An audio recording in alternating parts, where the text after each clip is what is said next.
இதோ புரட்சி தலைவர் பேசுகிறார். பேரன்பு கொண்ட தாய்மார்களே, பெருமைக்குரிய தமிழ் பெருமக்களே, என் ரத்தத்தின் ரத்தமான உடன்பிறப்புகளே, மக்கள் தீர்ப்பே மகேசன் தீர்ப்பு என்றார் அமரர் அண்ணா அவர்கள். அதைத்தான் மக்களாட்சி தத்துவமாக அறிவித்தார்கள் அரசியல் அறிஞர்கள். மக்களுக்காக, மக்களால், மக்களை அமைத்துக் கொள்கிற ஆட்சி மக்களாட்சி. அந்த மக்களாட்சிக்கு அஸ்திவாரம் போன்றதுதான் மக்களின் வாக்குரிமை. அந்த வாக்குரிமையின் மீது எழுப்பப்படும் அற்புதமான மாளிகைதான் நல்ல அரசு. அந்த அரசு நடத்தும் ஆட்சிதான் மக்களாட்சி. அத்தகைய ஆட்சி நடத்தும் பொறுப்பில் அமர்கிறவர்கள் வல்லவர்களாக இருந்தால் மட்டும் போதாது, நல்லவர்களாகவும் இருக்க வேண்டும். நயம் மிக்கவர்களாக இருந்தால் மட்டும் போதாது, நாணயம் மிக்கவர்களாக இருக்க வேண்டும். நெஞ்சிலம் கொண்டவர்களாக இருந்தால் மட்டும் போதாது, அன்புள்ளம் கொண்டவர்களாகவும் இருக்க வேண்டும். மக்கள் மீது அதிகாரம் செலுத்துபவர்களாக மட்டும் அமையக்கூடாது, ஆதரவு காட்டுபவர்களாகவும் விளங்க வேண்டும்.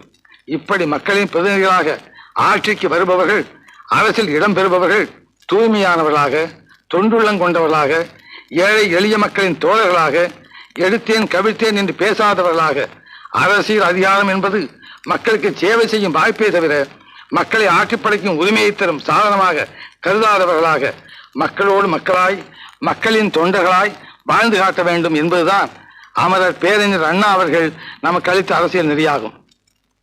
நல்லது செய்வார்கள் என்று நம்பி வாக்களிக்கின்ற மக்களுக்கு, குறிப்பாக அரசு பொறுப்பில் அமர்ந்தவுடன் அதிகாரம் கண்ணை மறைக்க துரோக செயல் ஈடுபடுபவர்களை ஒரு நாள் இல்லையானாலும் மற்றொரு நாள் மக்கள் சமுதாயம் தண்டிக்காமல் விடாது என்ற உண்மையை உணர்ந்தால்தான் அரசால வருபவர்கள் உண்மையான மக்களின் பிரதிநிதிகளாக நடந்து கொள்வார்கள். அரசியல் கட்சி நடத்துவது ஆட்சியை பிடிக்கத்தான், ஆட்சியை பிடிப்பது அதிகாரம் செலுத்தத்தான் என்ற அரசியல் சித்தாந்தங்களை வெறுத்து ஒதுக்கியவர் அமர் அண்ணா அவர்கள். அண்ணா அவர்கள் ஆட்சியில் அமர்ந்ததும் ஏழை மக்களுக்கு ₹1 ஒருபடி அரிசி போட வேண்டும் என்றார்கள்.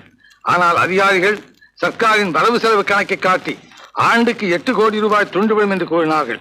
₹8 கோடி எப்படி தேடுவது என்று வழி கண்டுபிடிக்க வேண்டுமே தவிர ஏழைகளின் வயிற்றில் அடிக்காதீர்கள் என்று ஒருபடி அரிசி திட்டத்தை முதற்கட்டமாக நிறைவேற்றி வைக்க முனைந்தார்கள் அண்ணா அவர்கள். இதுபோன்ற திட்டங்களை நிறைவேற்ற ஆட்சியில் இருப்பவர்களுக்கு அறிவாற்றலோடு கஷ்டப்படுகிற மக்களிடத்திலே கருணை காட்ட உள்ளமும் வேண்டும். எப்படி அரசுக்கு பணம் திரட்டுவது என்று திட்டமிடுகிற பொழுது எப்படிப்பட்ட வெள்ளம் என்று பணம் திரட்டுவது என்று திட்டமிடுவது முக்கியமாகும். திரட்டுகிற பணத்தை எந்தெந்த திட்டங்களுக்கு செலவு செய்வது என்று பட்டியல் போடும்போது எந்த பகுதி மக்களுக்காக திட்டம் போடுவது என்று சிந்திப்பதுதான் சமதர்ம பொருளாதார திட்டம் என்று ஒப்புக்கொள்ளப்பட்டிருக்கிறது.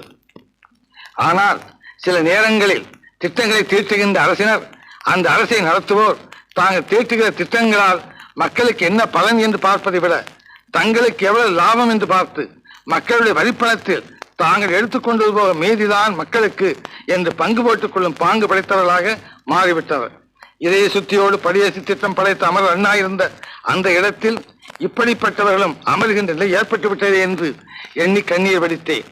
அந்த கண்ணீரில் தோன்றியதுதான் அனைத்து இந்திய அண்ணா திராவிட முன்னேற்ற கழகம்.